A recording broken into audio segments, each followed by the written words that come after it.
Today's one for people with strong stomachs. Yep. Today we are doing the Islamic Revolution. Hello Akbar from the Film vs History team. We're getting straight into it. That's what that means, isn't it? Hello Akbar. Hello Akbar. How you doing? You're right. They say that 5 times a day. Yeah, it's in a green room with Ishan. That's how I treat him. Hello Akbar. You're Hello right. Akbar. I doubt this one's going to be very haram. No, I'm sure it won't be. Islamic Revolution is up there for me. Top 10 history. It's good stuff. It's good stuff. It's the 20th century. Yeah. It's an area of huge religious sensitivity. Mm-hmm. I am like a pig in shit. Yeah. Iranian Revolution, not Islamic Revolution. Just... No, it's because there's so many revolutions in Iran. It's called the Islamic Revolution. Oh, of course, fine. Ayatollah Khomeini, Dr Grumpikins is... Looks kind of like Sean Connery. That's what I was thinking. Oh my God. I think that there's a possible conspiracy theory that we could start that, you know how Sean Connery did Never Say Never Again, the Bond film that was not licensed? Yeah. I think maybe he used the money from that to fund the revolution in Iran and then become Dr. Grumpikins and take over Iran. Well, I mean, it's a great, like, Bond-esque... Well, it was more Mission Impossible-esque plot with him being a Scottish film star in the West and then flying over, beard, hat, being an Ayatollah. Because also what I would say is that of all the Bonds, Connery is the most... Ayatollah-y in terms of vibe. Oh, hello. What's that one? Has no one pointed out that Sean Connery looks like the almost Ayatollah. Exactly like Ayatollah Khomeini? Yeah, if the Ayatollah... Do you know what it is like? You know those TikTok videos where a barber will get a homeless guy and give him a haircut? If a barber got Ayatollah Khomeini, gave him a haircut, then it would look like Sean Connery. When we started this podcast, we were talking about things we could do, and you went, we could do a 20-part series on the country of Iran, because you're really into old Iran, Persia, Prince of Persia. I imagine you played that, and that's where it all kicked off. I didn't actually. I missed that. No, I don't know what it is. Yeah. I'm more of a Medal of Honor guy. Yeah, I thought so. GoldenEye. GoldenEye. Yeah. God, don't get me onto History of GoldenEye will be a Patreon special at some point. No, we're going to go through all N64 games. Yeah, I think they'll spill out onto the main. Do you know that on my stag do, my best mate, the what we did on the challenge was that I didn't know about this, was that everyone had brought secret N64 GoldenEye costumes. They were dressed up as an N64 GoldenEye character. I had to wear the Goldfinger woman in a gold a gold onesie with a wig, and then it was winner stays on, one shot kills in temple. Whoever loses has to do a shot of vodka. Right. They were trying to get, and I had to play everyone once, so they were trying to get me fucked. But I beat everyone twice in one go. Stayed on. Everyone else got drunk. I remained completely sober. I was just annihilating them all on GoldenEye. On your stag, you were just... I was getting more sober because I just could not stop dominating them on GoldenEye. You were just fighting off people. Just no, it's because John Kearns was just in a corner stimming, couldn't see working into his control, and I went behind him and bang. And they're getting drunker and drunker. They're getting drunker and drunker, having a great time. And you're a cold assassin, miserably assassinating all of them. You're a little Ayatollah on your stag do, aren't you? Yeah, I am. I want to drink. The Islamic Revolution, which is what the thrust of this series is. That's 1979. Yeah. So to place this in context for the dummies listening, this is after the invention of the NHS. Mm-hmm. The NHS is around. It is before Harold Shipman's got going. Right. So there is... but Shipman is alive. Shipman's alive. Very much so. He's quite again, old. You would say he's the NHS's Ayatollah. He's got a similar vibe. Yeah. He's actually Dr. Grumpikins. He's actually got a doctorate. He's got a doctorate, yeah. The Ayatollah hasn't got a doctor, but he is. I'm calling him Dr. Grumpikins. He's an honorary doctor. He's an honorary Dr. Grumpikins. Darcy sets up the Anglo-Persian Oil Company, which is now BP. Which I love. I just love the echoes of history. I love stopping at a service station and it's BP and I fill up and I go, oh, this is why you can't see a woman's tits in Iran. Do you know what I mean? And that's why I always use Shell, actually, as a protest.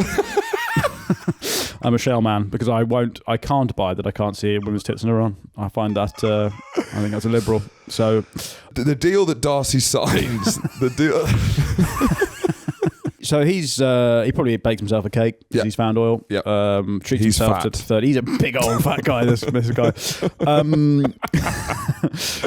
Anyway, so they find oil. They create the Anglo-Persian Oil Company, which is now BP, which me and Greta don't really align on things, but we both don't like BP for different reasons. We then need to bring in the character of Reza Shah Pahlavi. So he's a military officer in the Hajar army. Now the Hajar dynasty is the last or it's a dynasty runs of from the 1700s till 1905. There's a picture of a Hajar woman, and it's like, have you seen this meme that goes around? Some of the Instagram accounts. She's like the ugliest woman of all time, right? But like the caption is in Iran, this woman was so beautiful that many people killed themselves. Oh, really? Is that okay? And I don't know if that's because Hajar princess, because Iranians are famously very beautiful women. Yes, these days. Yeah. Well, I'd say they're a country of extremes. I'd say the fittest Iranian woman is fitter than most other women. Yeah. The ugliest Iranian woman is pushing it. New levels. Yeah. Yeah. There's a lot of hair. A lot of body hair. Either way, they should be covered up, I think. This is the picture I've seen. So this is the great princess, the great beauty. This is Helen of Troy. Well, that looks like the fat kid from Modern Family. Yeah. This is Helen of Tehran. The face that launches 1,000 ships to sink. To go home. Turn around and go home. Yeah, I see this on my Instagram a lot. I see this woman, and there's a caption of like the Hajar, the most beautiful princess in all. There's a bit of Emperor's New Clothes going on. I think that's clearly a bloke. I think that's a walrus.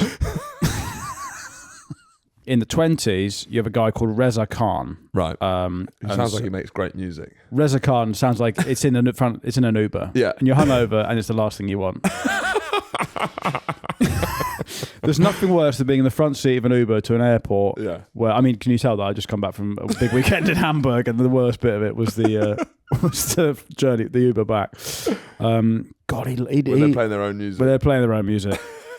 You know, the thought of a curry is making you sick, and then you've got Indian restaurant music, Persian restaurant music. Anyway, so you know how like when you hear like a waterfall, you need to piss. Yeah. When you hear Indian music, you need to shit. I need to shit. So basically, in the mid 1920s, Reza Khan becomes the Shah. Yep. He starts a new dynasty. Yeah. And he starts the Pahlavi dynasty. Right. Pavlova dynasty. But he's done that by a military coup, basically. Yeah, it's a military coup. Yeah. He's a military man. Yeah. Broad-chested. Yeah. Beautiful moustache. Yeah. Ugly hot daughters, the best you could say, probably. Yeah. And he starts this sort of this is the beginning of rapid modernization. Yeah. Which is sort of the theme of the next 50 years of Iranian history. Mm-hmm. He also, now this is interesting, he forces it top down on the sort of backward. He's a top. He's a power top. I mean, you're always a power top, aren't you? Yeah. I guess you can be a power bottom. You could probably be a submissive top. Now, how's that work? Well, if you've got a power bottom, is it? Sorry, we should just say for people who aren't quite as on top of gay terminology, who finally found a podcast they like. Yes, we're talking about gay sexual logistics. A power bottom, I believe, Finn, I would have no idea. Yeah, of course. Is someone who takes it in a very powerful way. Corners the top. Yeah. Because I guess shuffles back onto it, and then is sort of thrusting. I guess as a position, being a bottom is here we go. What's the difference between a power bottom and a top? A dominant bottom, or power bottom as they're more commonly referred to, is someone who takes over sex, who rides, instructs, or otherwise steers the action. Yeah. A submissive top is someone who does as they are told, even though they are the penetrating partner. So yeah, it's you better fuck me in the ass right now. You cock in my ass now. Right. Yes, misters. Yes. Yeah. Okay. Yeah. Sure. Of course. Yeah. So. But he's a power top. He's not a submissive top. Ayatollah Khomeini's a power. He's a power bottom. So then in the 30s, Reza Shah aligns with the Western powers. This is my favourite bit. Yeah. Especially Nazi Germany. Uh-oh. So now this is debated basically, right. But what is for sure is that the Nazi Germans, to give them their proper name, the naughty Germans. The naughty Germans. It's very similar. Yeah. Nazi naughty. Isn't it? Nazi is German for naughty. We're the naughty party. Vote for us. We're doing some very naughty things. So the naughty Germans, they build prisons that Reza Shah starts to use to okay, just as like building infrastructure as a way of building relationships. The Germans are at this point, German infrastructure's never been so efficient. Right. The 30s. Okay. Famously. Yeah. I mean, I've just been to Hamburg. What they are very good at is processing people, and they in this period of their history, they take it too far. Right. They just, yeah. What you're saying, it's their love of processing and admin that leads to. Yes, I do. I do think it's impossible to have the Holocaust without people that love processing cues. British people Next. love Name. Yeah. Name. Religion. That cue. Yeah. It's passport control. Next. It's passport control. EU, non-EU, Jew. Oh, now you got the passport things where you just put it in and it. Yeah. And it just does it automatically. They would have absolutely loved Christ, that. I think they would have a field day with nowadays. the phrenology as well. It just maps with out. passport technology. But on there, they'll just maps how big your nose and skull is. How big's your nose, right? No. Go and talk to someone. Do not pass go. Go straight to Auschwitz. German Monopoly. Oh, I don't want to play as the Jew. Can I play as the little Scotty dog? No. You're playing as the Jew. It's a very different board for you. Mohammad Reza Shah, yes. Now, Reza Shah, the great westernizer, he has sent his son to, as you say, Swiss boarding school. Yeah. And so Mohammad Reza Shah is fluent in 3 languages. Yeah. He's he's being used to eating like the hotest of haute cuisine. Yes. Michelin food. Yeah. Charlie, can you get the footage of Mohammad Reza Shah when he's first when he first comes into power? He looks so fucking terrified because he's maybe 20, if that, or maybe 18. Yeah. And he's basically just overnight is just brought back. I'm like, right, start shaking hands. Yeah. You're in charge now. You know, if your dad is a huge, broad-chested power top, you are going to be a submissive bottom. Wait, when did his dad die? His dad's been deposed. His dad's exiled. So his dad's forced on holiday. And then in 49, there's the rise of Mohammad Mossadegh, prominent nationalist leader. He becomes the prime minister of Iran. And this is a guy who's born in 1882. So he's an old guy. He looks a bit like Uncle Fester. Like he's quite tall, quite austere, but he's got a big kind of toothy smile. Mohammad Mossadegh. God, yeah. He looks like Nosferatu. Yeah, he's a bit. But then he's smiling a lot. He's quite. He's quite. I think he's quite a fun guy actually. Yeah. And he's almost seen, I think, amongst a lot of Iranian expats as a sort of the, what if.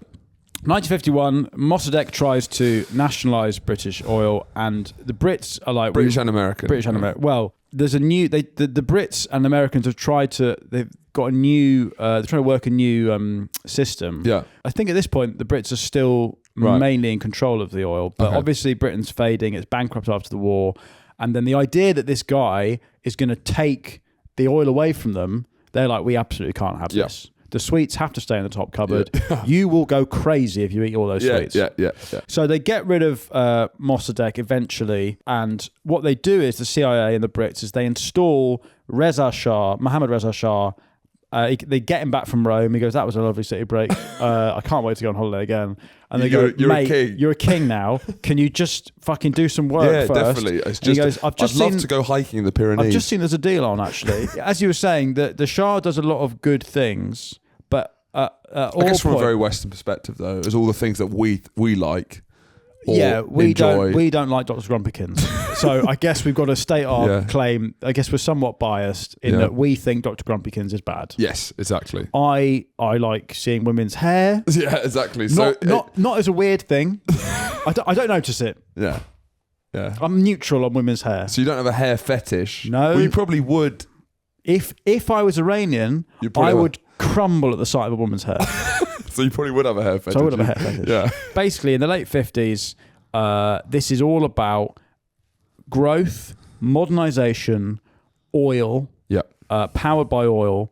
The Shah essentially becomes a benevolent dictator. Right. And at all points, he's like, look at the economy, it's booming. The women, I mean, there's footage of Iran before 79, the 60s. Yes. Women have got their cans out. Yeah.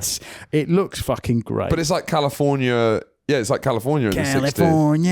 Yeah, there's a song called like Iran, Republic of Iran. Everybody was surfing. Yeah. Surfing Iran.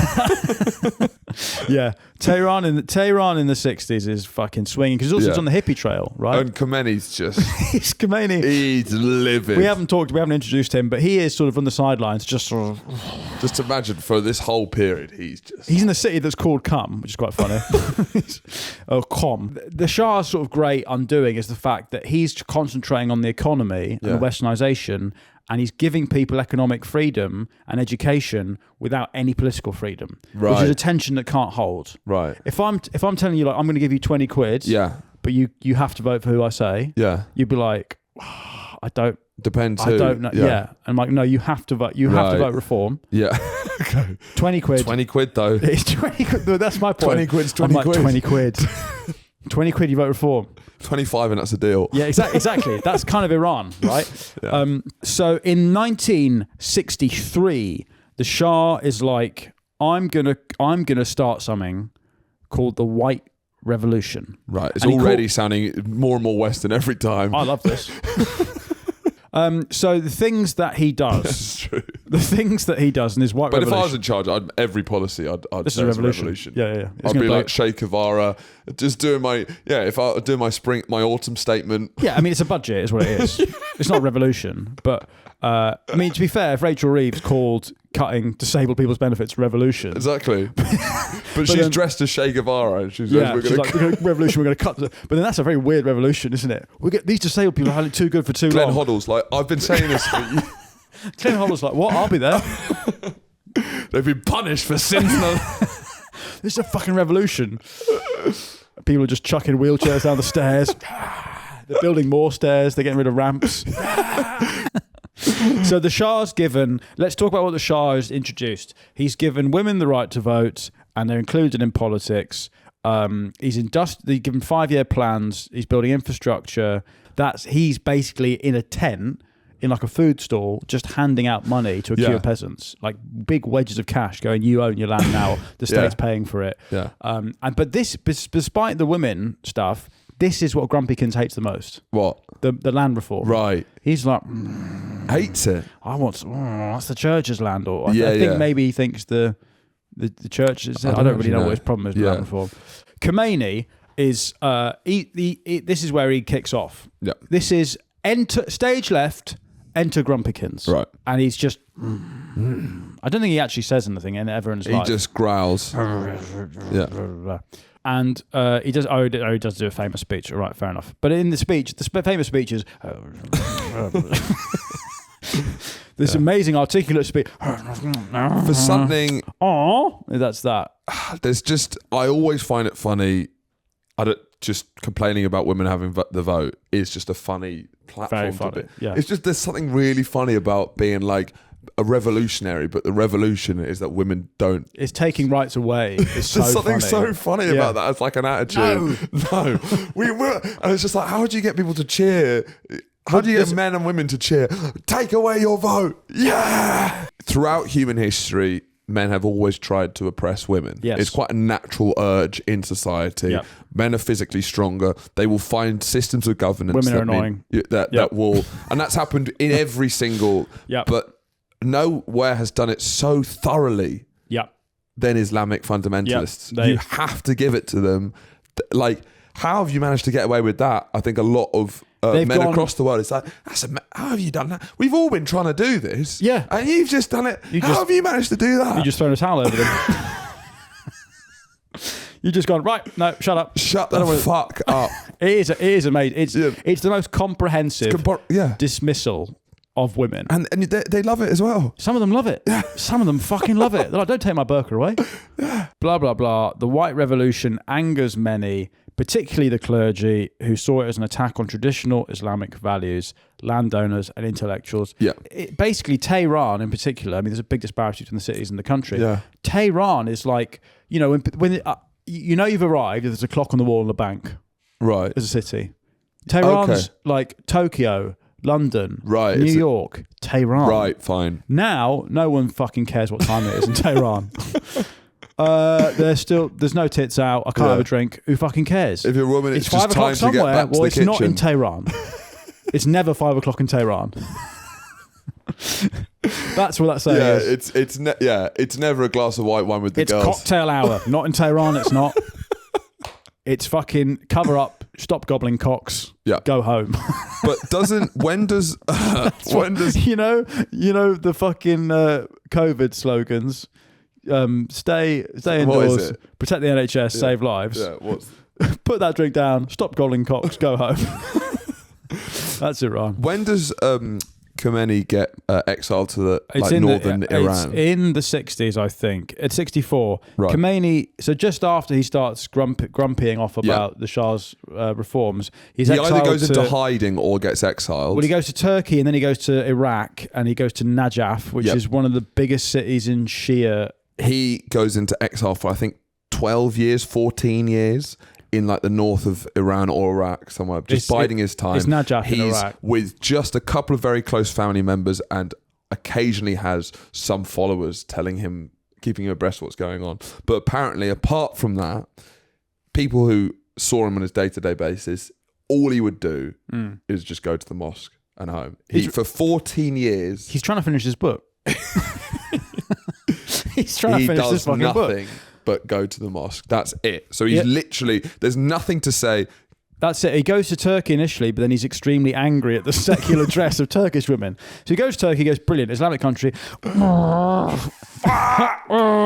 He sees everyone get with the fucking turkey teeth in their hair, and he goes, that's not right. At the time, with the controversies that surrounding the Shah, Khomeini, who is keeping stum about a lot of his maddest beliefs. Yeah. And remember, just because his bootlegs have not been widely distributed, the key play that Khomeini does for this whole revolution is he keeps his fucking mouth shut. Yeah. He just looks badass and keeps it stum. So in this suburb of Paris, there's a lot of communists coming to meet him. He's starting to be seen as this kind of this hope. And all these people who don't like the Shah, the communists, the kind of more liberal middle class, the moderate clergy, they all start putting a lot onto him, and he's just keeping stum. He's a blank canvas. He's just letting people project. That's why he's wearing black. Yeah, because you can project. The Western media basically paint him out to be Gandhi because they're like, oh, bald guy in pajamas. Yeah, I know who that is. He's a freedom fighter. Yeah, Gandhi Alf. He's Gandhi Alf. Yeah, exactly. I got it. I get him.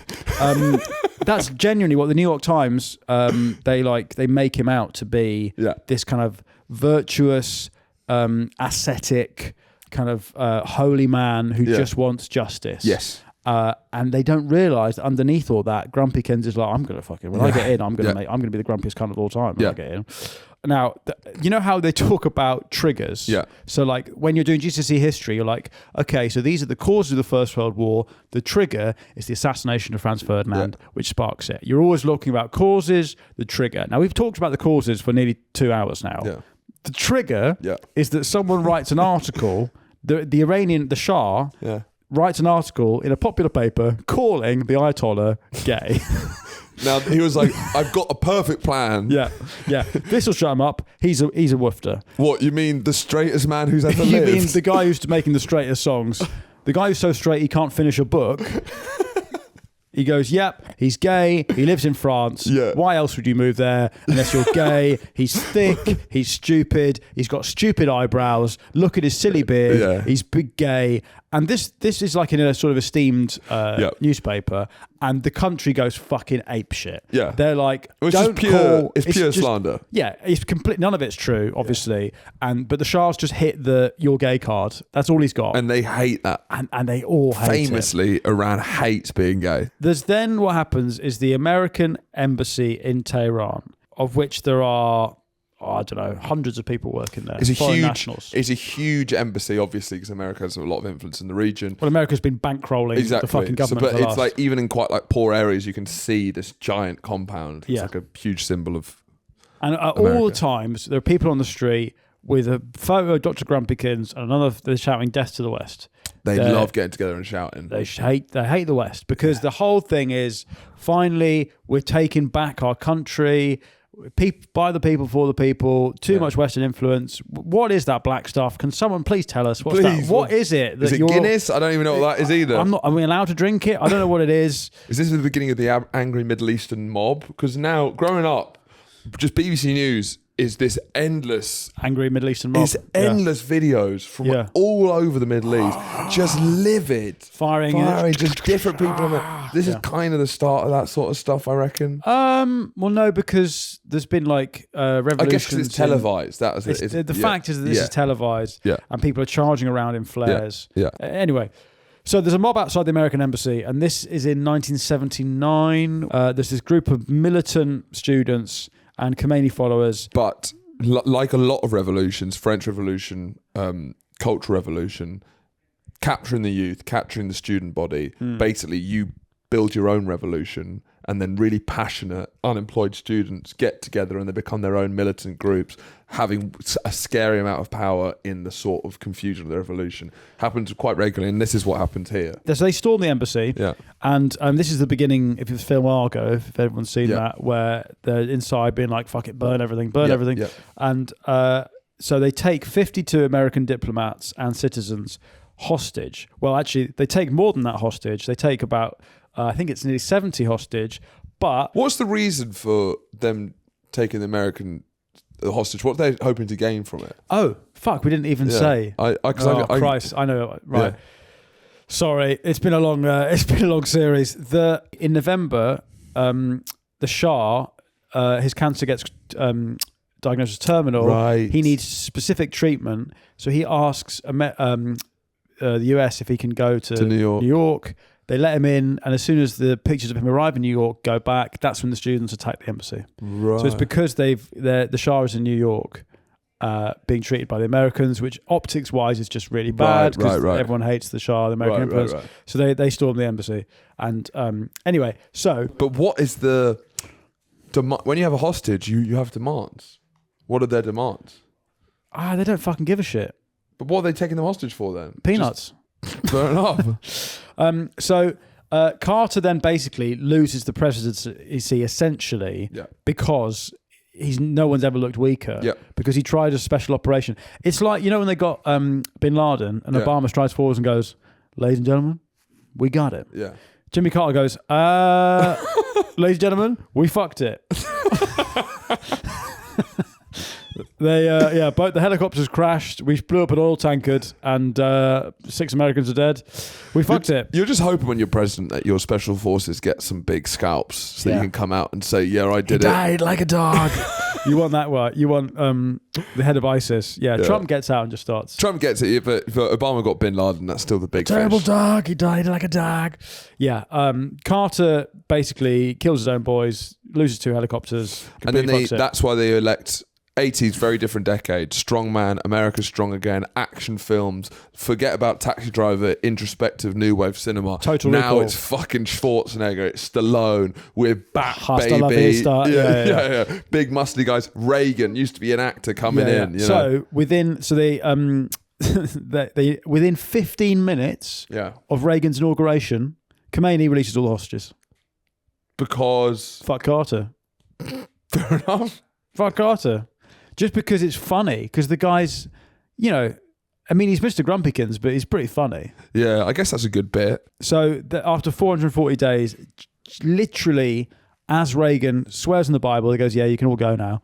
And they go home. I guess it's because of his, a lot of his problems probably were with Carter's dealings with Iran. Yeah. So once they've got Carter out, he feels like he's meddled enough with America that he can give them back. But this is why America and Iran fucking hate each other now. Is this hostage crisis, essentially. Yeah. Is because America still haven't got over it. Yeah. And Iran still haven't got over 53. Right. And both countries with very long memories. Famously. Yeah. So I think that probably takes us to the end of our Iran series. Omega.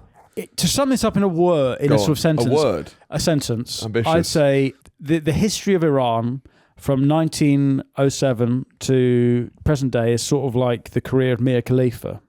Go on. In that originally she's sucking everyone off, getting fucked in every hole. Right. And at some point she goes, do you know what? I'm autistic and I'm a businesswoman now. I'd like to be taken seriously. Are you saying Mia Khalifa's in her Ayatollah period? Yes. Ayatollah era? Yes, yeah, I am saying that. Ayatollah Khalifa.